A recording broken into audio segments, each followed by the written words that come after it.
मेरे सज्जनों और भाइयों, आज मैं आपके सामने ये वीडियो इस विषय पर रखना चाहता हूँ कि ये संसार जिसमें हम और आप रह रहे हैं, बस रहे हैं, इस संसार में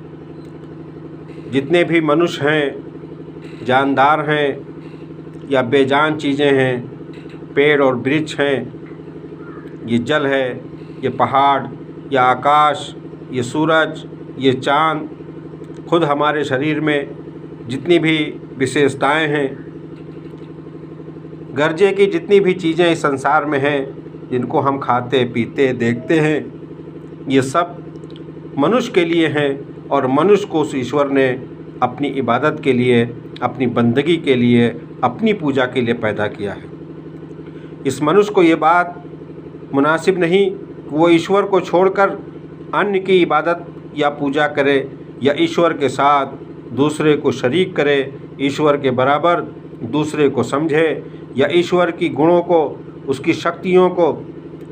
दूसरों में महसूस करे और उस पर यकीन करे, उसके ऊपर आस्था रखे। ये मनुष्य के लिए मुनासिब नहीं। मनुष्य को उस ईश्वर ने अक्ल दिया है, समझ दिया है और अपनी अंतिम किताब भेजी है मानवता के मार्गदर्शन के लिए, मनुष्य की हिदायत के लिए, और उस अंतिम पुस्तक का नाम है पवित्र कुरान। हमें चाहिए कि हम इस पर गौर करें, अपनी पैदाइश पर गौर करें, इस संसार की पैदाइश और बनावट पर गौर करें। अगर आप देखेंगे, गौर करेंगे तो आप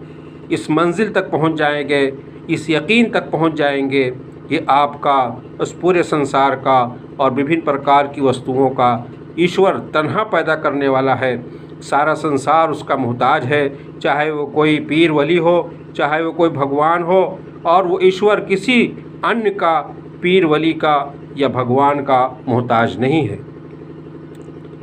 ईश्वर के अलावा दूसरे लोग ईश्वर के मोहताज हैं,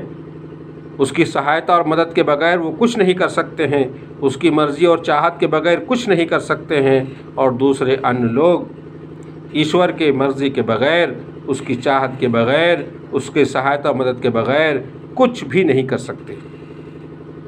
हम इस बात को समझें। आज सिर्फ इतनी ही सी बात आपके सेवा में रखता हूँ। आप इस पर गौर करें, फिर अगले वीडियो तक हमारी इसका इंतज़ार करें।